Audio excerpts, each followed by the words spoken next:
Now, Puma have been on a bit of a rampage recently, releasing some absolutely delectable running shoes, and the Puma MagMax that I've got in my hands right here is the latest addition to their already very comprehensive running shoe rotation. I've logged some miles in these big beefy bad boys, so without any further ado, let's jump into our full review of the Puma MagMax Nitro.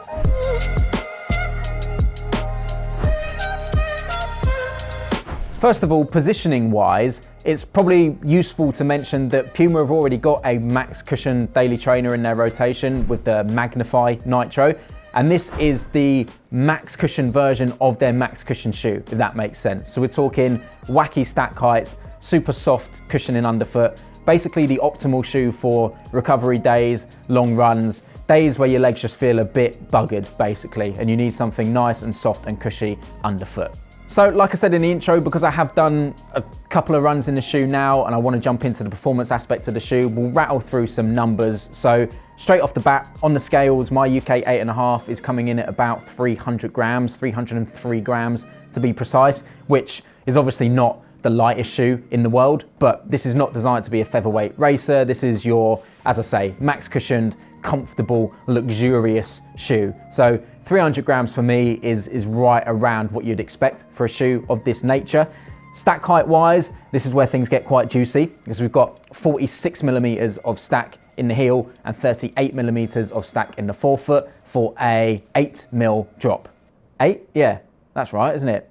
Maths. As far as the midsole compound itself, pretty exciting again, we've got a PUMA blend here. So you might notice that it doesn't say Nitro Elite on the midsole call out here.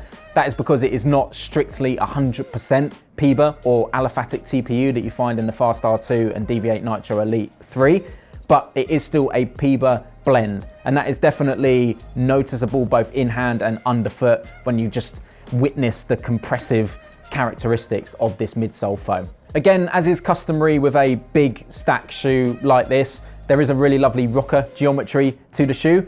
The drop is fairly high, I suppose, for a more rockered shoe of this nature. But as you can see, if I demonstrate, quite a nice rocker.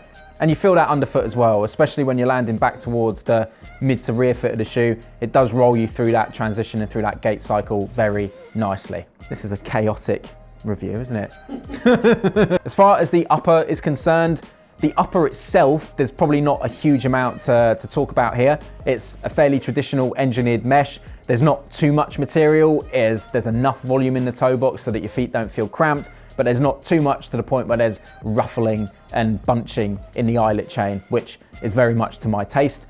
As is traditional with a Puma shoe like this, we've got plenty of power tape reinforcement, and I think once you've got a shoe that breaches 40 millimeters of stack height, stability is going to be one of the primary concerns, I suppose, and considerations. And so having that power tape quite present on both the lateral and medial side of the shoe means that you just feel quite secure and locked in with the upper, which is very important. My favorite part of the upper is probably this very stretchy tongue, which is fully gusseted. It's almost like a booty hybrid, which works really well for me. I like the fact that there's a pull tab here just so you can get it nice and adjusted to your liking. And the heel counter itself as well, super comfortable, very plush as you might expect on a shoe like this, and absolutely no issues when it comes to fit, lockdown, hot spots, any of that stuff. So that's good, very good. Sounds silly, but the laces have got quite a lovely texture to them as well. They're somewhat elasticated, but not too elasticated. You're still able to get a nice secure fit. And yeah, they just feel quite nice in your fingers when you're lacing the shoe up. Now, flipping the shoe over and taking a look at the outsole. Again, no surprises here, but we're utilizing Puma grip and a healthy amount of it too.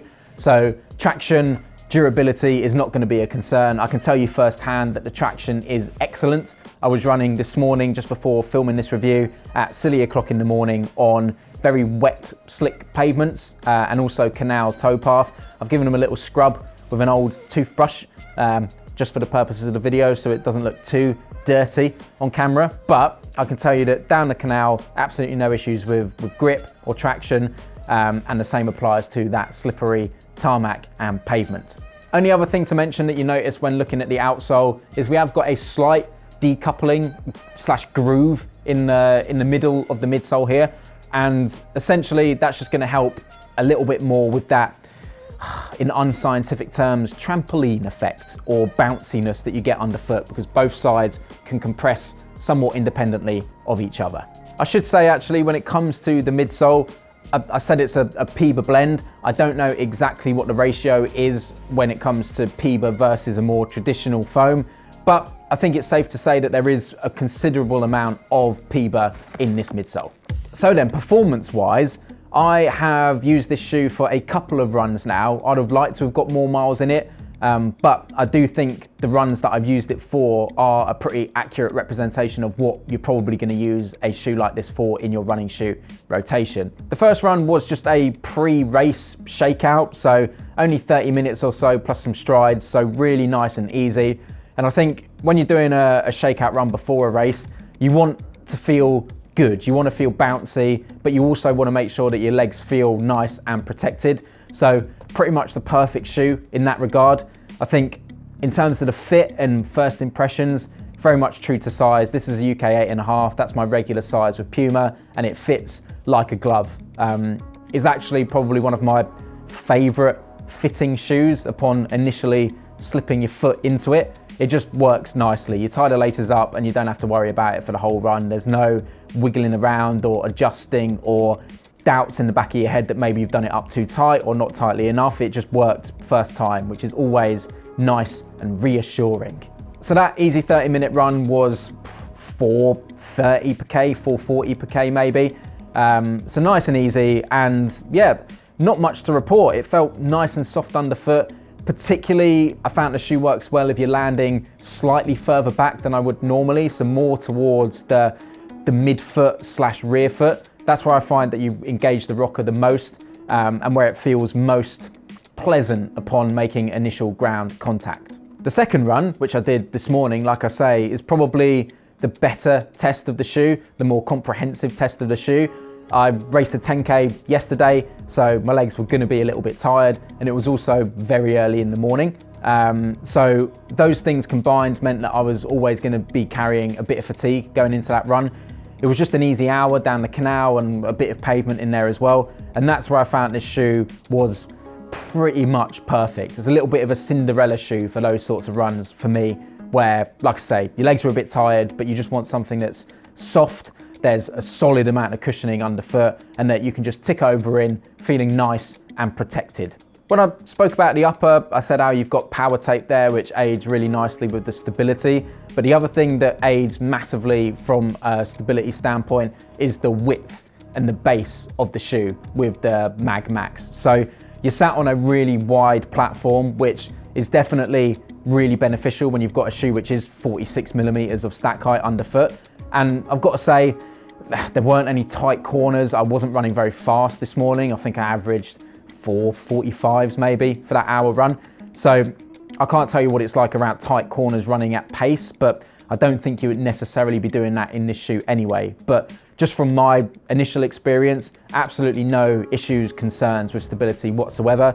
And I think, to be honest, if you are a slightly larger framed runner, and if you do traditionally wear a more stability focused shoe, you're probably going to get on pretty well with this and not have any issues, despite the fact that it is technically still a neutral running shoe.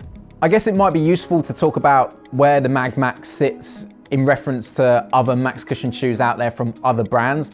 And honestly, the thing I love the most about the MagMax is the fact that it is plateless. There's plenty of max cushion shoes out there that have got plates in them, which, without jumping into the science, I don't know if there's enough research done on doing excessive amounts of mileage in carbon plated shoes or having a plated shoe as your daily trainer. But just for me, for my own personal peace of mind, I would always prefer to log the majority of my miles in a shoe without a plate.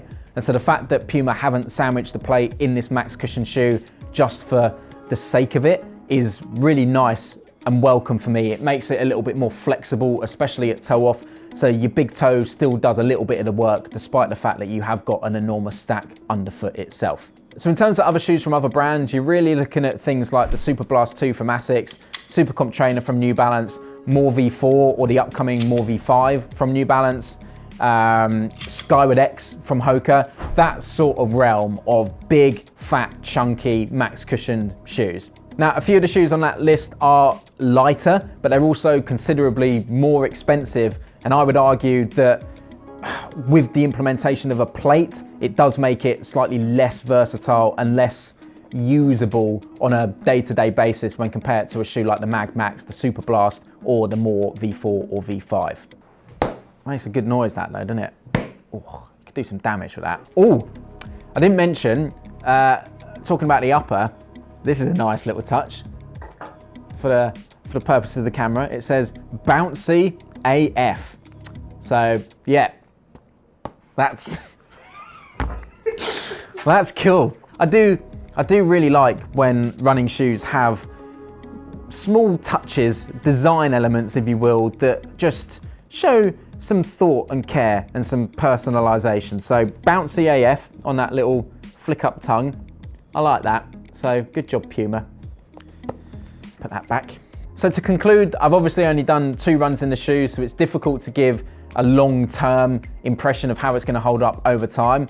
But I have thoroughly enjoyed my time in the shoe so far. I will absolutely be bringing it out for easy days where my legs are just feeling a bit beat up, recovery runs, long runs if there's no set pace prescribed to them. And I think if you're someone who's banking a lot of mileage, so if you're someone who's running doubles once, twice, 3 times a week, if you're banking a solid amount of volume, I think this is going to become a really useful tool in that running shoe rotation. And for me, it just further emphasizes how comprehensive that Puma running shoe lineup is now, with a true non-plated max cushion recovery day shoe to sit alongside the more versatile Velocity Nitro 3, Deviate 3, Deviate Nitro Elite 3, Fast R2. You've really got a shoe for every single possible use case in the Puma rotation now, and this was one of the final pieces to the puzzle for me. On that note, that's just about going to do it for our initial review of the Puma MagMax. If you want to get your feet in the pair, you know the drill. You can do so right now at Pro Direct Running. Like the video, subscribe to the channel, turn your notifications on, ding, and I'll be back with another chaotic shoe review very soon.